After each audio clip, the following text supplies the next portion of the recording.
Bueno, muy buenos días, Dianita. Vamos a comenzar nuestro taller de matemáticas. El taller de matemáticas de este ciclo es el ciclo de fase de apertura. Está orientado en mejorar los procesos, trabajando por la recuperación de los aprendizajes de los estudiantes en matemáticas. Pero sabemos que nosotros en este ciclo de apertura tenemos un trabajo desde las emociones, desde el lenguaje, desde la matemáticas y la evaluación, y en este momento vamos a abordar la parte de matemáticas.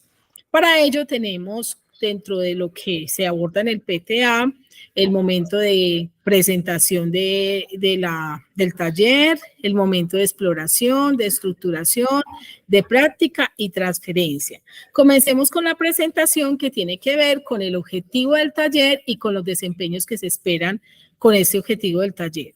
Entonces, lo primero que todo es que queremos propiciar un espacio de reflexión en torno a todos los elementos esenciales que tienen que ver con ese mejoramiento de la matemática desde la recuperación de los aprendizajes en el año 2023.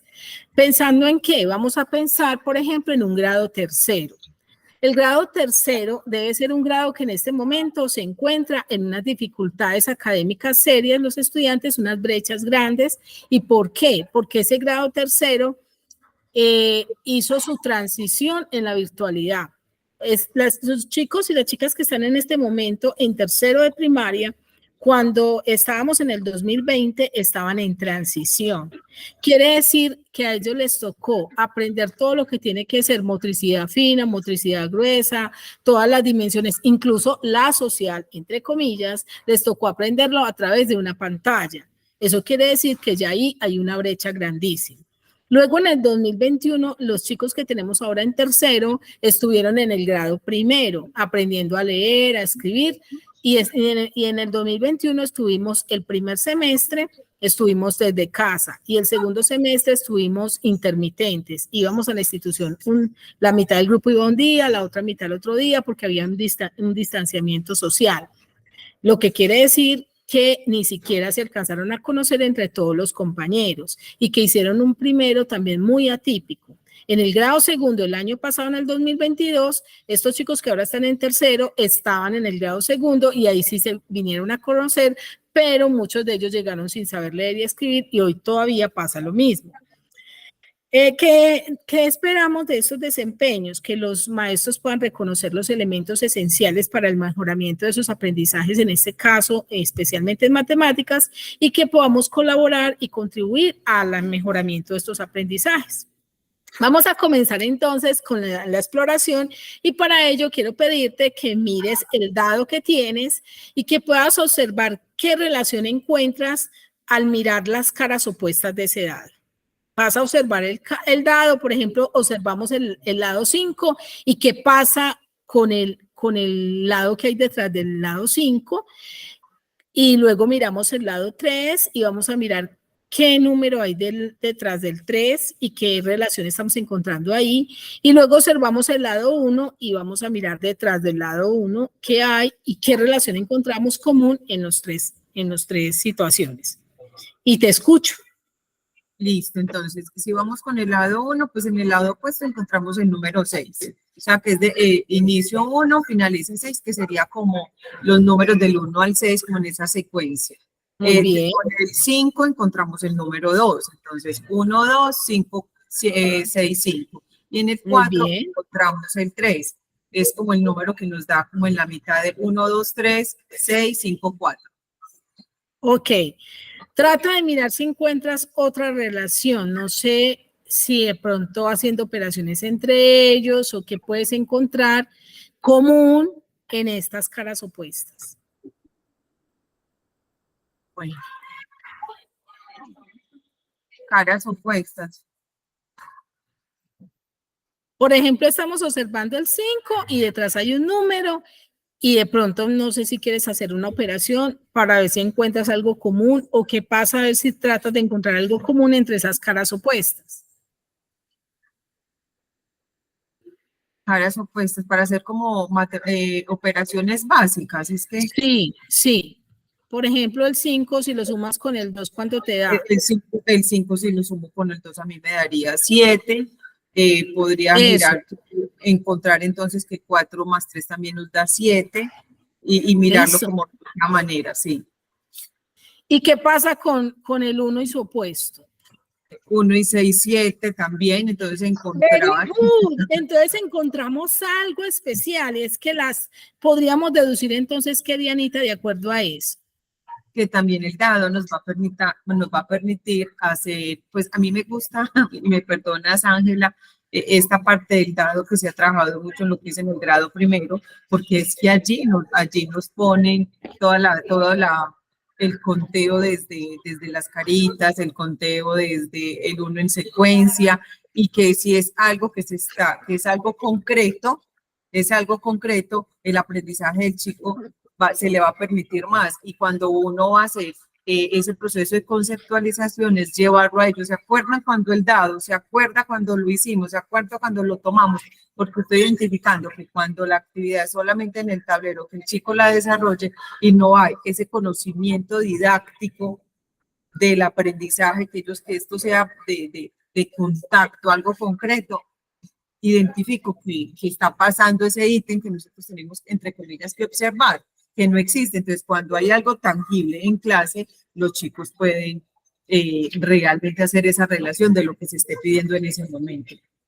Muy bien, excelente, gracias Dianita. Entonces ahí nos dimos cuenta que el opuesto del 6 es el 1 y que 1 más 6 me da 7 y que el opuesto del 3 es el 4 y que 3 más 4 me da 7 y que el opuesto del 2 es el 5 y que 2 más 5 me da 7. Entonces eso quiere decir que si yo tiro este dado y me cayó en 3, entonces ¿qué número hay debajo? El 3 sería el 4. Y muy bien, 7. Excelente. Y si yo tiro el dado y me cae en 5, entonces ¿qué número hay debajo? Sería el 2. El 2. Repito, tiro el dado y me cae. Eso, muy bien. ¿Qué es lo que estamos pretendiendo ahora con la nueva propuesta que nos hace el Ministerio de Educación Nacional? O no está nueva, pues, porque está el del 2003 y ese podamos trabajar por competencias. Ahorita vamos a ver cómo aplicaríamos eso a las competencias. Entonces, volviendo a ese inicio, ese objetivo que nos marcamos al principio de este taller, ahora abordando la estructuración, tenemos en cuenta que este tiempo que han tenido los estudiantes por la pandemia, por la pospandemia, se han abierto unas brechas en los aprendizajes, ha habido un rezago y ha habido una pérdida de los aprendizajes. Esa brecha puede ser también en lo social, porque ahorita hablábamos de los de tercero que aprendieron la dimensión social y la parte de socialización a través de una pantalla de computador. Ese rezago que tiene que ver con la diferencia entre el deber ser y lo real. Y esa pérdida porque han olvidado muchos de esos aprendizajes o algunos ni siquiera se alcanzaron a abordar. Entonces tenemos que pensar en cómo recuperar esos aprendizajes. Por eso la propuesta que traemos hoy es trabajando en la recuperación de los aprendizajes. Para ello nosotros tenemos que tener en cuenta que debemos aprovechar los insumos que nos presenta el Ministerio de Educación Nacional, que son los referentes de calidad y son los documentos de actualización.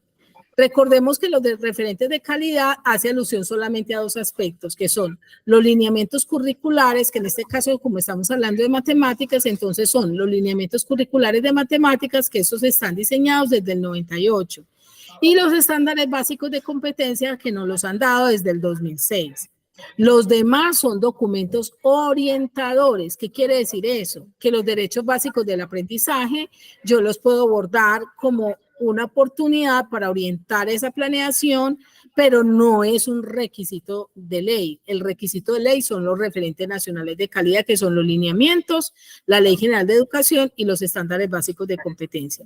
Y estos me brindan algunas orientaciones. La matriz, por ejemplo, de referencia me permite identificar qué DBA se asocian con cada uno de los pensamientos, con cada una de las competencias, y las orientaciones pedagógicas, como su nombre lo indica, me brindan elementos para llegar a abordar las dificultades que se presenten a nivel nacional con esos aprendizajes. Perfecto. Entonces decíamos que los referentes de calidad son dos, que son los lineamientos curriculares y los estándares básicos de competencia. Vamos a ver entonces a qué hace alusión los lineamientos curriculares. Los lineamientos curriculares son esas orientaciones pedagógicas, epistemológicas y curriculares que nos brinda el Ministerio de Educación Nacional con el fin de que nosotros podamos llevar a cabo nuestra planeación, en este caso la de matemáticas. Y estos lineamientos tienen un sentido pedagógico. ¿Qué buscan estos lineamientos? Buscan que se pueda posibilitar, promover y orientar esas planeaciones que nosotros llevamos a cabo para que nuestros estudiantes puedan lograr los aprendizajes. En este sentido, podemos mirar que los lineamientos curriculares de matemáticas tienen tres aspectos orientadores, que son los procesos, los conocimientos básicos y el contexto. Cuando hablamos de los procesos, estamos hablando del razonamiento, de la resolución y el planteamiento de problemas, de la comunicación, de la modelación, de la elaboración y comparación y ejercitación de procedimientos. Y cuando hablamos de conocimientos básicos, antes de que surgieran los lineamientos, en matemáticas se trabajaban los sistemas numéricos. Entonces se trabajaba el sistema numéricos. Se trabajaba por sistemas. Entonces se trabajaban los sistemas numéricos y veíamos, por ejemplo, los números racionales, los números naturales, los enteros, los reales. Luego decíamos, no, los reales no son suficientes, entonces veíamos el número de los complejos. Ahí veíamos la parte de sistemas numéricos. En el sistema geométrico veíamos la geometría euclidiana, veíamos la geometría analítica y veíamos los diferentes aspectos que tenían que ver con la geometría. En el sistema de medidas veíamos la medición que era áreas, volúmenes, perímetro, a medida del tiempo. Bueno, en el sistema de datos veíamos todo lo que tenía que ver con estadística, la estadística descriptiva y la estadística variacional. Y luego veíamos en lo que tiene que ver acá con los sistemas algebraicos, veíamos álgebra, veíamos análisis, veíamos demostraciones. Pero con esta propuesta de los lineamientos curriculares, lo que nos propone el Ministerio de Educación es que llevemos a los estudiantes a pensar, no a ver contenidos, sino a ver temas aislados de un contexto, sino que los pueda aplicar. Que el estudiante pueda, en lugar de ver sistemas numéricos, pensar numéricamente. Y para pensar numéricamente, entonces yo amarro ese pensamiento a los sistemas numéricos. Que el estudiante, en lugar de ver geometría, que él pueda aprender a tener un pensamiento espacial, a ubicarse en el espacio. Hay personas que se pierden en un centro comercial. Hay personas que no logran ubicar una dirección porque no tienen un pensamiento espacial.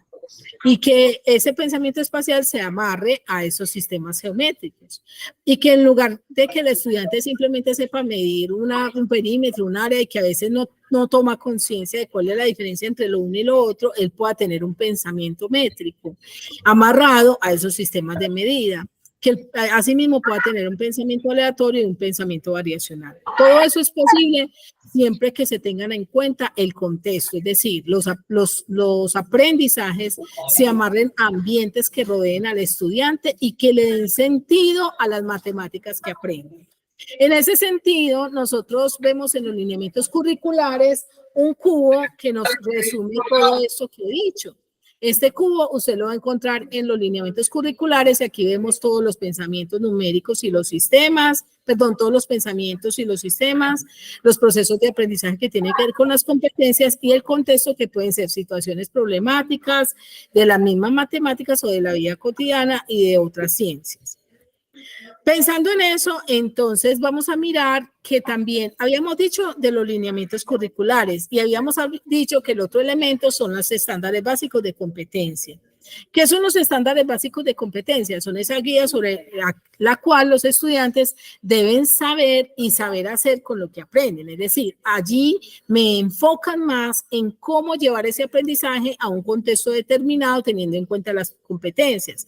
Como yo quise abordar el grado tercero para que miremos como la situación especial que este grado vive, entonces acá presenté los aprendizajes que se deben abordar, o perdón, las competencias o los estándares básicos de competencia que se deben lograr en este grado, teniendo en cuenta los 5 pensamientos y sistemas matemáticos. Entonces tenemos que en el pensamiento numérico y sistema numérico se deben abordar todos estos pensamientos, que en el pensamiento espacial y sistema geométrico se deben abordar, perdón, todas estas competencias, que en el pensamiento métrico y sistema de medidas se abordan estas, en el pensamiento aleatorio y sistema de datos se abordan estas, y en el variacional y sistemas algebraicos se abordan estas. Entonces notemos que muchas veces cuando observamos una planeación nos damos cuenta que está muy enfocada en la parte numérica, y cuando miramos los resultados en pruebas saber o en las pruebas internas que hace la institución, muchas veces también los resultados que los estudiantes muestran favorables tienen que ver con el pensamiento numérico, que es el que más se trabaja, pero la idea es que podamos ir más allá y podamos llevar a nuestros estudiantes al pensamiento numérico, al pensamiento espacial, al métrico, al aleatorio y al variacional. Para ello, vamos a hacer en este momento un momento de práctica y vamos a pensar cuáles son las acciones de seguimiento para el mejoramiento de esos desempeños en matemáticas que los estudiantes deberían trabajar. Para ello, nosotros tenemos que mirar cuáles son los estados de los aprendizajes, es decir, identificar cómo están nuestros estudiantes en los aprendizajes. Vamos a pensar en todo lo que tiene que ver con pruebas internas, evaluar para avanzar, los diagnósticos de los aprendizajes e incluso las pruebas internas. En segundo lugar, empezar a priorizar. Después de mirar cómo están nuestros estudiantes en los aprendizajes, empezar a priorizar y decir, es que nuestros estudiantes necesitan mejorar en el pensamiento variacional o en el pensamiento aleatorio, o están muy bien en el pensamiento numérico, pero hay fallas en el pensamiento métrico. Entonces, de acuerdo a eso, priorizar. Luego, de hacer una reflexión que nos lleve a una acción. Entonces, allí definimos unas estrategias para poder llevar a nuestros aprendizajes, a nuestros estudiantes a avanzar en esos aprendizajes. En cuarto lugar, planear, hacer un plan de aula con unas estrategias definidas y claras que permitan abordar los diferentes pensamientos. Y por último, hacer un análisis y seguimiento a esos aprendizajes que nosotros hemos determinado. Empecemos pues con nuestra práctica, y para ello vamos a pensar, porque uno dice, listo, yo voy a abordar los pensamientos, pero entonces, ¿cómo lo hago? Entonces pensemos en cada uno de los pensamientos, cómo se trabajaría. El pensamiento numérico, vamos a mirar primero qué es. El pensamiento numérico se adquiere gradualmente y va evolucionando en la medida en que los alumnos tienen la oportunidad de pensar en los números y de usarlas en contextos significativos, pero además, como dice acá, se adquiere gradualmente. Quiere decir que nosotros como profes, la idea no es que trabajemos temas y contenidos, sino que desarrollemos unas actividades pedagógicas bien claras que lleven a los estudiantes a lograr esos aprendizajes. Pensemos, por ejemplo, en el pensamiento numérico. Ya vimos ahorita en la exploración que las caras opuestas de un dado miden 7, ¿cierto? ¿Estamos bien ahí? Sí, vamos muy bien ahí. Entonces vamos a hacer lo siguiente. Yo voy a hacer un ejercicio y tú, no sé si ves mi escritorio. ¿Logras ver mi escritorio? Sí, está el 3. Está el 3. ¿Qué número hay debajo? Debajo del 3, no me lo he aprendido. El 4. Muy bien. ¿Qué número hay debajo de este que me cayó morado? El 3, debajo del 4, el 3. Listo. ¿Cuánto me suman los dos números que hay debajo? 7. Muy bien. Voy a tirar ahora tú. ¿Cuánto me suman los números que hay debajo? 6. ¿Seguro? Debajo de estos dos números. Debajo de estos dos, entonces de 4 a 3, 7 y 2, 5 sería 9. Muy bien, excelente. A ver, 4, 6. Vea, debajo de 4 está 3 y debajo de 5, entonces sería 8. Muy bien, very good. ¿Qué pasa aquí? Entonces sería 1 y 3 serían 4. ¿Estamos seguros? ¿Cuánto hay detrás de este? Debajo del 5 está el 2, 2 y 3, 5. Muy bien, y ahí estoy llevando al estudiante a qué? hacer un proceso que trabajamos en el grado tercero y desde el grado primero, que es la suma, pero a hacerlo a través de un pensamiento. Perfecto. Sí, ¿me estoy haciendo entender? Claro, pero yo te hago una pregunta, ¿ahí cómo sería, sí, claro. cómo sería ese desarrollo de la actividad? A hacer saberes previos, por ejemplo, si vamos a trabajar la suma, porque ya obviamente los dados me muestran un ejercicio concreto, rápido, ¿cierto? Pero ¿cómo sería ese procedimiento?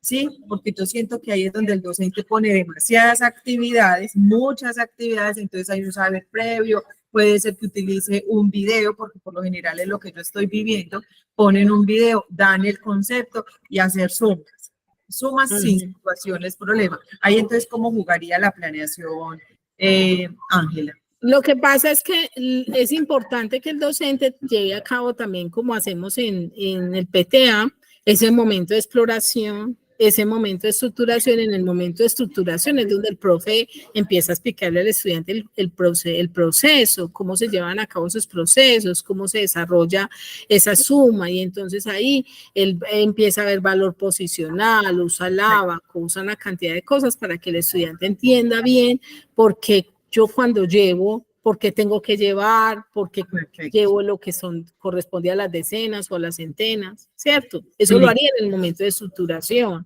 Y en el momento de práctica ya la idea es que no ponga al estudiante a hacer 20 ejercicios de suma, sino que primero aborde situaciones como esas que los lleve al estudiante a pensar. Por ejemplo, tenemos acá, 2 números suman 146. El primero de ellos tiene 3 dígitos y mínimo 12 decenas. El segundo de ellos tiene al menos 10 unidades. ¿Cuáles pueden ser esos números? Bueno, no hice la suma porque yo primero escribo para poder hacer. ¿Cuál sería el número? Sí, dice, 2 números suman 146. El primero de ellos tiene 3 dígitos y mínimo 12 decenas. El segundo de ellos tiene al menos 10 unidades. ¿Cuáles son esos números? Ay, Ángela, a mí sí me cuesta pensar así. Listo, pero ¿por qué nos cuesta pensar así, Dianita? Porque no nos enseñaron a pensar así. Y cuando hablamos acá de competencia, estamos hablando de pensamiento, de llevar al estudiante a pensar numéricamente, no a hacer 20 sumas. Porque el estudiante hace 20 sumas, pero no está pensando. Está simplemente ejercitando. Está simplemente haciendo algo que aprendió de memoria, no llegando a un pensamiento. ¿Me hago entender? Perfecto. Y eso es lo que se pretende con este trabajo por competencias. Perfecto. Entonces, cuando yo llevo a un estudiante, en lugar de decirle... ¿Qué página estás trabajando ahí? Me parece perfecto. ¿Qué página estás trabajando ahí con el módulo de tercero? Acá todos estos problemas que tengo acá son problemas de los libros del PTA. Eso, excepto lo de los dados. ¿No tienes ahí la página? No. Ay, deberías, porque ¿qué quiero? En una diapositiva tomaría la foto para que ellos lo hagan y mirar la agilidad del docente. Hay muchos que lo pueden hacer, pero bueno, yo voy a sí. Entonces, acá sería ponerlos a pensar y entonces, por ejemplo, pensamos, 2 números suman 146. El primero de ellos tiene 3 dígitos y mínimo 12 decenas. ¿Cuánto es una decena? 12, ¿decena o docena? No, decenas. ¿Cuánto es una decena?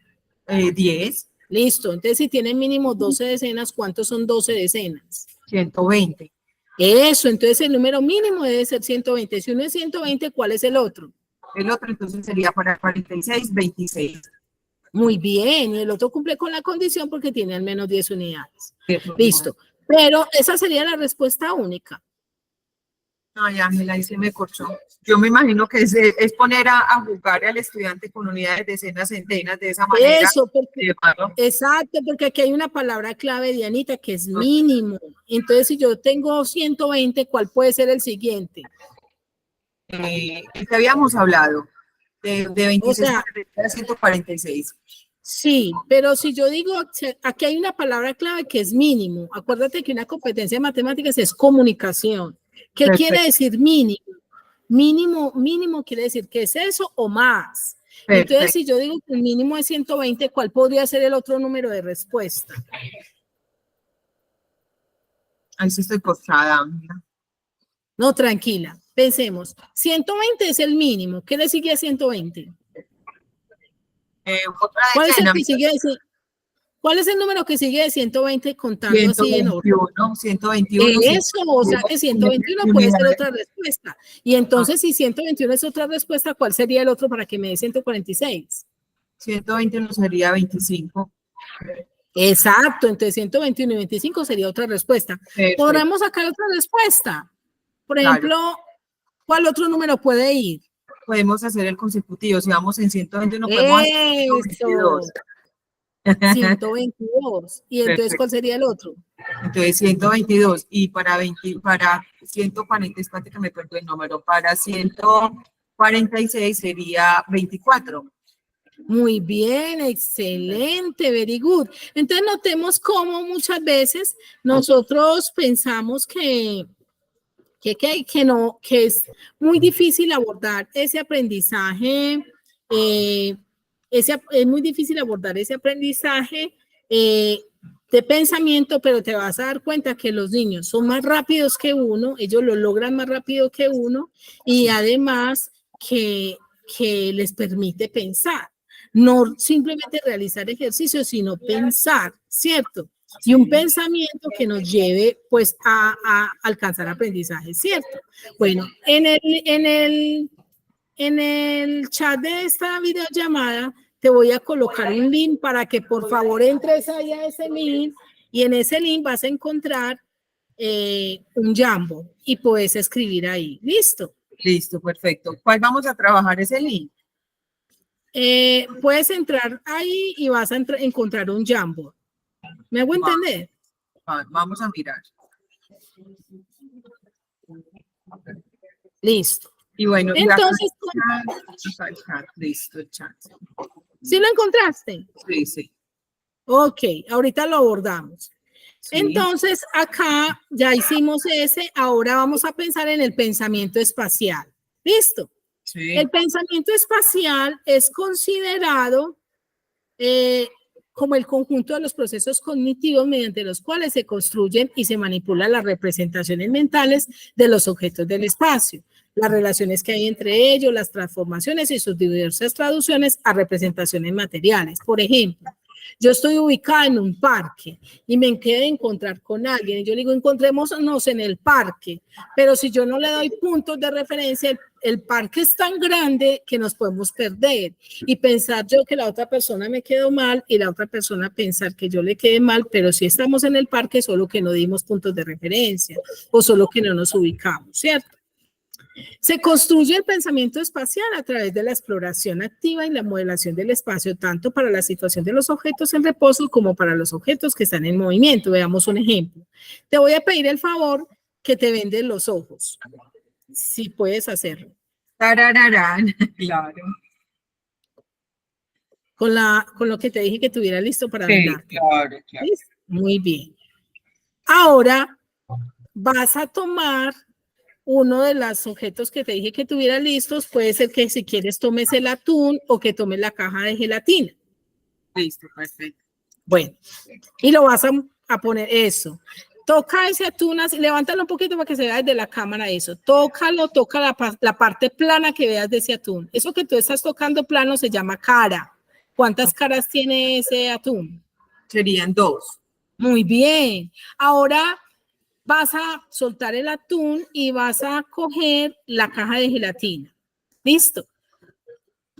Y vas a tocar todo lo que sea plano. Todo lo que sea plano. Eso se llama cara. Entonces, ¿cuántas caras tiene eso que tú estás tocando? Nuevamente se tocan las 2, pero para ambos lados tiene más. Sí, exacto. Muy bien. Excelente. ¿Cuántas caras vemos ahí?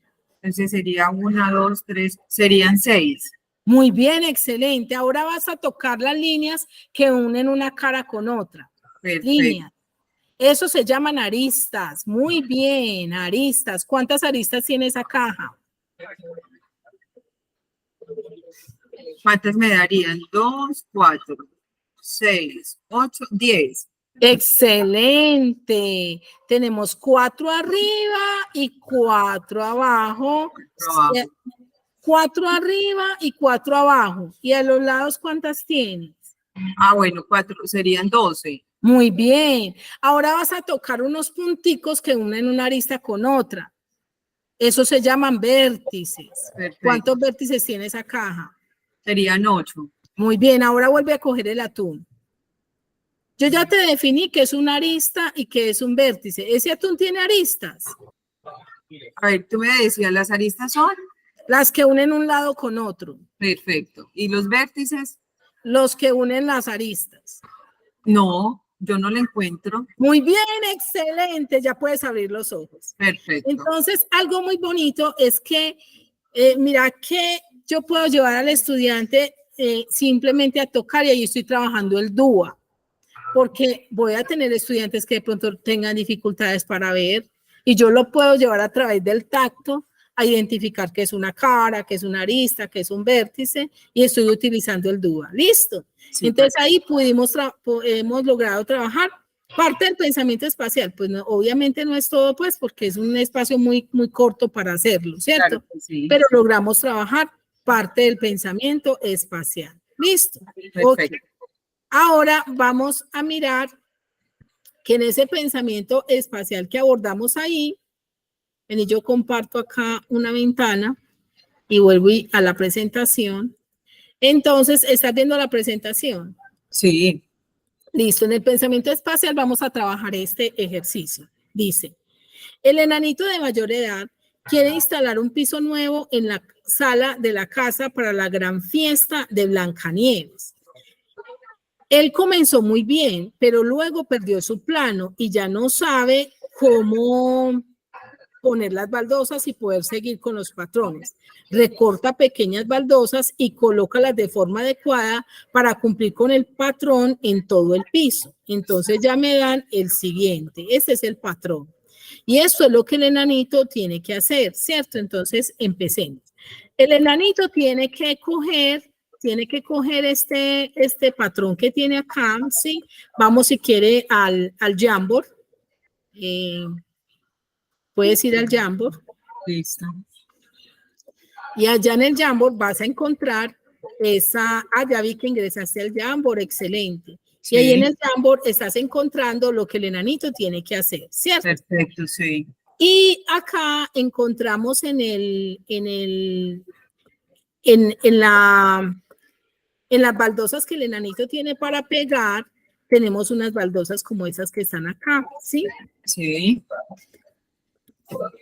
Listo. Entonces me vengo para el Jamboard y vas a tratar de pensar cómo haría ese enanito para poder continuar con esa, tú vas a cumplir las funciones de ese enanito y vas a tratar de seguir con esa serie de baldosas. ¿Cómo lo haces? Moviendo eso que tienes abajo. Sí, sí. Entonces trabaja. Bueno, entonces... voy a compartir este Jamboard en lugar de lo otro. ¿Listo?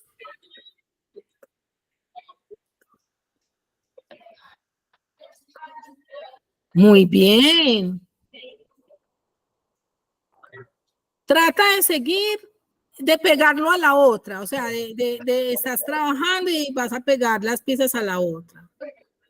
Sería en esa forma, así como lo estoy haciendo. Sí, muy bien. Estás siguiendo el mismo patrón. Yo te voy a pegar más. Ok.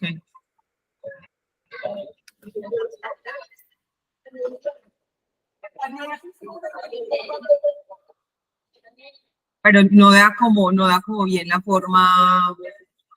Es porque al pegarlos, debía haberlos cortado sin ese espacio blanquito. Por eso es que no te da. Pero mira cómo lo montas, ahí sí te da. Ay, listo, sí, muy bien.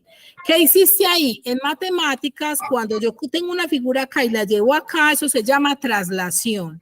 Okay. Y cuando hago eso que hiciste acá, eso se llama rotación. Pero ahí estamos haciendo eso aplicado en un contexto.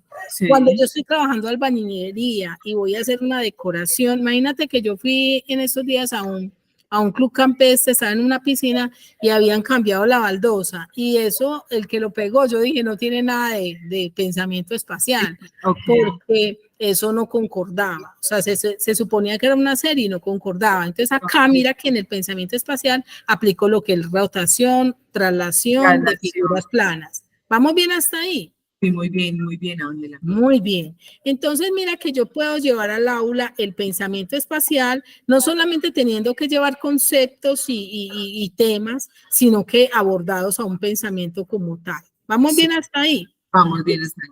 Continuemos entonces con la presentación de la diapositiva. Y entonces acá tenemos esta. ¿Listo? ¿La estás viendo? Sí, ahí no, en ese momento no. Ahora sí, ahora sí. Muy bien. Entonces, ya vimos esta. Ahora, yo no sé si yo te pedí unos palillos o unos cubillos.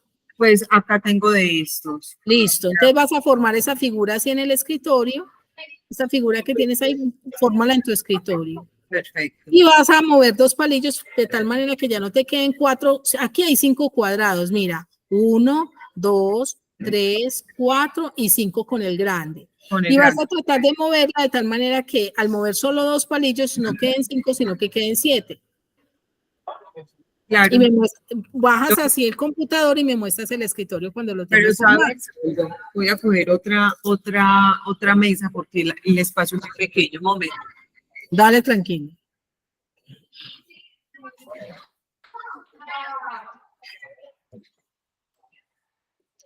Dianita, yo tengo que irme ya porque tengo que estar allá en el Parque Boston a las 10. ¿Qué hago? Que nos hace falta mucho.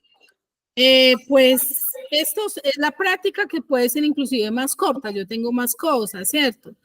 Sí. Ya después te voy a mostrar qué seguiría. Entonces esta partecita pues ya no nos da tiempo de hacerla. Pero entonces tenemos acá pensamiento métrico y tenía ejercicios de pensamiento métrico, otro de pensamiento métrico, otro de pensamiento métrico, pensamiento aleatorio, pensamiento variacional y ya la transferencia. Es pedirle a los profes que teniendo en cuenta los lineamientos curriculares, los derechos básicos del aprendizaje, las matrices de referencia y teniendo en cuenta los resultados que han sacado en las pruebas saber y en las pruebas internas, los profes desarrollen una priorización de aprendizajes y una planeación pensando en qué deben mejorar los estudiantes. No, es que créeme, ve, acá ya hice los 4 cuadros como tú me los pediste, pero estemos tranquilas en esa parte, Angelita, ¿sabes qué? Me gustó mucho porque es desde lo concreto traer actividades que ellos realmente, es que mira que a la larga, Ángela, sí o sí hay que trabajar el concepto, pero primero hacerlo de muchas formas, porque inclusive el año pasado, para que cerremos, estábamos trabajando figuras geométricas y una niña lo simbolizaba, era solamente en el cuaderno, en el momento de que ella vino a hacer la exploración con el entorno, o sea, ella estaba perdidita, ¿sí me entiende? Ella no sabía esa relación, entonces cuando se llevan este tipo de ejercicios, que vamos a encontrar muchos, no importa si no se logra desarrollar todo, porque el punto central era mirar todo lo que tú tienes ahí en esa diapositiva que me gustaría que me la enviaras, porque tengo este espacio para trabajarla, y yo tengo todo eso, toda la parte teórica ya está montada en un drive con los profesores y es cómo se juega esto, y entonces las 2 horas que yo voy a tener, 2 horas de esto, del diálogo, y 2 horas de práctica, es mejorar las planeaciones. Sí, así es. Sí, así Listo, amiga. Entonces, cuéntame qué te llevas de este espacio, cómo te pareció. Ángela, primero, o sea, un abanico de posibilidades para traer al aula, ya lo que me queda es más adelante para que miremos de pronto algunas páginas web que estés manejando, porque de esa manera sí se necesita, o sea, acá en mi institución sí se necesita esto, lo concreto, de que cómo se maneja cada pensamiento, porque a la larga sí es traer unos conceptos, pero mire que ya tenemos los resultados de evaluación para avanzar que no se ha mirado, entonces también los voy a abordar para que con eso se ajuste el plan de aula y por ende a lo más el plan de área, cómo llevarlo a la práctica. El aprendizaje para mí es significativo 100%, Ángela, y gratitud en el alma de verdad. Con gusto, amiga, cuídate mucho, entonces nos vemos. Bueno, perfecto. Espero entonces que me relaciones esto en este momento para continuar. Ya le mandé la diapositiva al WhatsApp. Listo, perfecto. Sí, señora, te agradezco, Ángela. Muchas gracias. Bueno, cuídate mucho. Chao. Abrazos, bendiciones. Chao, gracias.